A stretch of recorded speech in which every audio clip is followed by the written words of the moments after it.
Why did we lose the technology to go to the moon? We didn't lose the technology. It just, the ones that were these anti-grav devices, they never wanted the public to know. The traditional rocket systems, and going there, that put the kibosh on that after the landing, because when we landed, there were other assets there. What was there? If you read the unacknowledged book that goes with the documentary, you'll see there's a testimony from Carl Wolf. He was out here at Langley Air Force Base at a national security agency, highly compartmented operation, where he saw in 1968 the early digital downloads of what was called the lunar orbiter that was going around the moon, mapping the moon so we'd know where to land in 1969.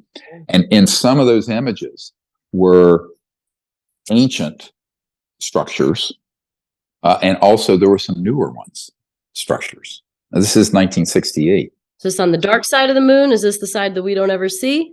It was in the area between where where the light that we see and the dark, that area, as the moon. Of course, the moon spins, but it's just the way it's with us. We always see that one side. But my point is that when the sun's shining on it, anyway, it's just the motion of the moon and the earth and the sun. It was known that it was likely we were going to have something like that happen. So when we landed at the landing site, the Tranquility Sea, the crater above it was quote unquote crowded with these UFOs sitting there. And I know this for a fact. Buzz Aldrin knows it. Neil Armstrong knew it. I tried to get Neil Armstrong to come forward, but he told one of his best friends worked with me, and he says yes, but he's been told if he ever talks about that, he, his wife, his kids, and his grandchildren will be killed. They'll wipe them out. Yeah. So I said, look, I'm not going to force the issue, but I know what happened when we landed. I know what was there, how it got covered up, how the signals were intercepted and things erased from the footage before the public would see it through a relay based out of Australia.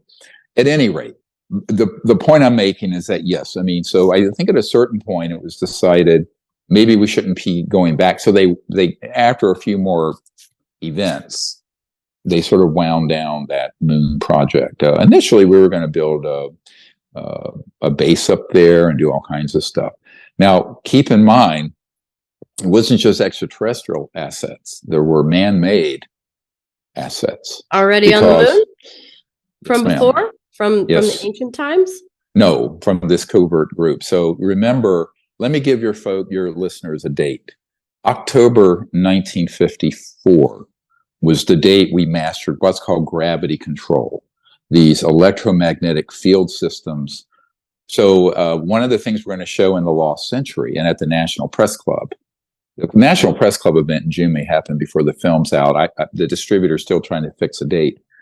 But we're going to show that whole film at the 2-day conference before the press club on that Sunday evening. It's going to be the Washington, D.C. premiere of this. But in it, people are going to see the testimony and the drawings and the artist rendition of this air show at Norton Air Force Base in 1988, where we have someone who was in there, and we have the transcript of what he just saw and described that he gave.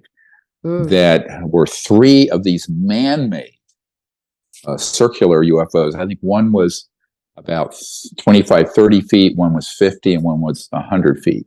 And they were just floating above in a hangar in a classified area. Man-made, human-made. 100% man-made. And those how did they know they were man-made? Oh, it was clear. They were being shown as deep black classified aircraft. That's what it was. And so, it was really a pitch to certain people to get more money for the project. But the man who saw this, the interior, the components were from the Mercury era, meaning late 50s, early 60s. And it had markings on it where it clearly, and they were told it had been all throughout the solar system. So we're talking late 1950s, early 1960s. We had electrogravitic anti-grav objects that had gone out of the Earth and around the solar system. If that technology existed in the 50s, which seems like when everything started to happen with interactions with extraterrestrials and perhaps crafts and reverse engineering things, Did they do it that quick, or how long did it take them to create those? Okay, again, let's unpack that for a minute. We unpack this in The Lost Century, this movie coming out. If you go all the way back to the mid to late 20s with T. Townsend Brown and the Kalski-Frost experiment in England and Germany, there were very high voltage experiments where when you put very high voltage frequencies around certain crystalline materials or certain circuits, the darn thing would lift. And this was well documented actually in the physics journals back then in the late 20s. This is why I call this the lost century. It's a whole century of exotic, really cool science. And that was being worked on and studied eventually, what was called the B-field, B-I-E-F-I-E-L-D, B-field Brown effect from T. Townsend Brown and this other scientist became a real area of research. Now, that went forward, and then Adolf Hitler, his secret program, we had the atomic bomb. He was working on these electrogravitic, man-made sort of anti-gravity craft that would, kick the stuffing out of our, Army Air Force during World War II. But he did not perfect that before the war ended.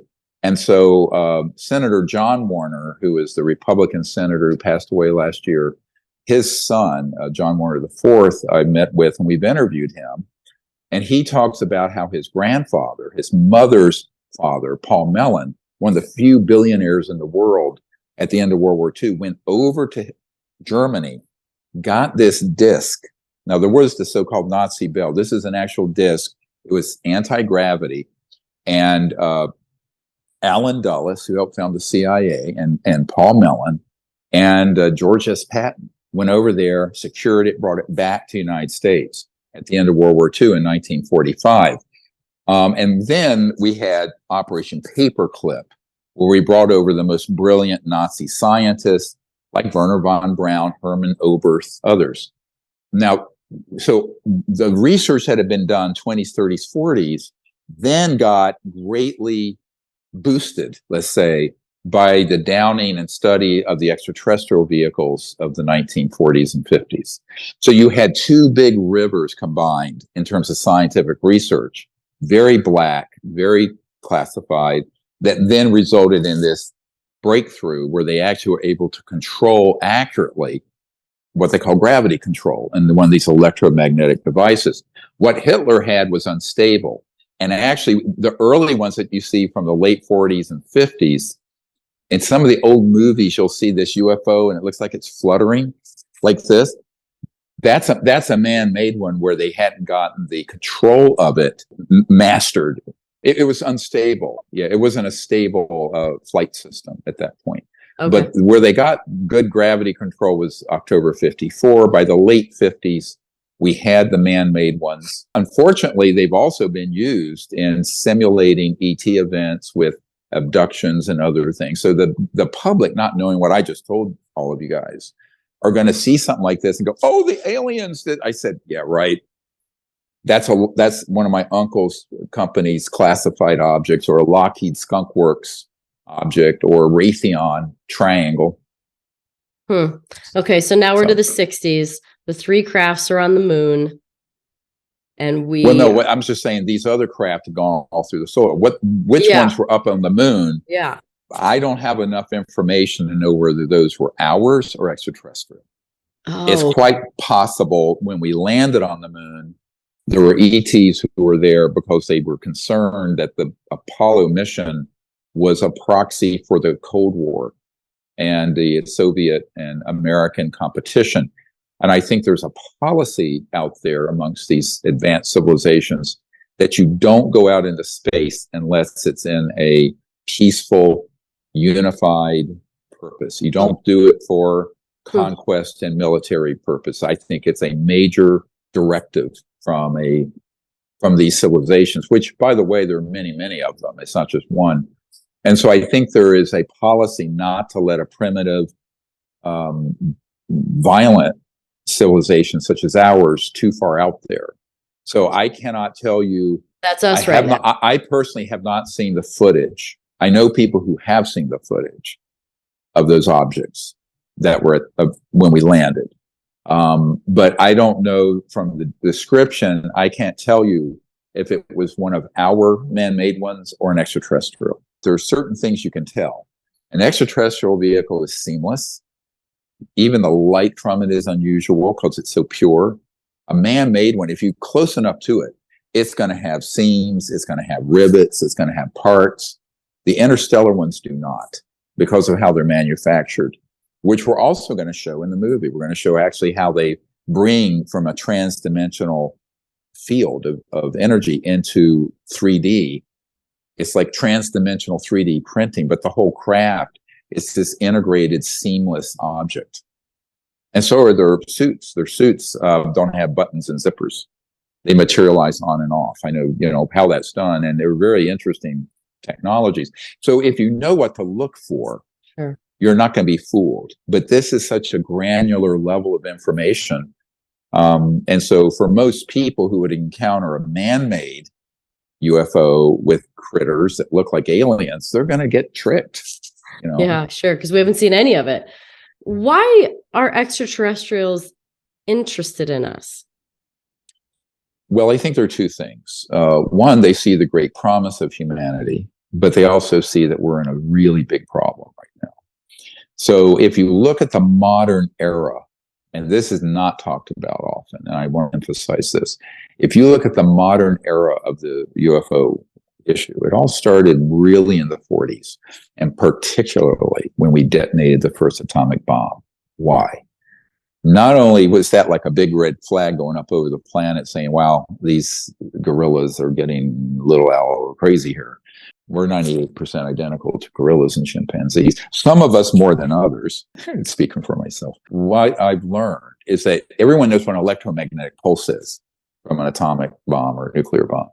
What people don't hear about is that there is another electromagnetic burst that goes faster than the speed of light. It's called longitudinal or scalar. And that actually tears the fabric of the universe. And it's not just localized to Earth. It actually disrupts communication and, let's say, trans-dimensional travel systems that are interstellar. So when those went off, it was a huge concern. And this is why all through the 40s, 50s, 60s, there was surveillance by these ETs over all of our missile sites, nuclear weapons storage. And it wasn't because they're hostile. Now, the way the media has begun to spun this, and the UFO kooks, is that it's an alien invasion of our nuclear silos. I'm going, get over yourselves. If they wanted to hit a button and terminate all life on this planet, they could do it instantly with what they have technologically. It was because our sciences have been misused for war. And when you cross the nuclear threshold, never mind interstellar transdimensional physics, which are even more potentially dangerous, if you haven't become socially and spiritually a peaceful planet living together in peace, you are an existential threat to yourself and to others. If you like this clip and you want to hear the whole episode, click at the bottom of your screen.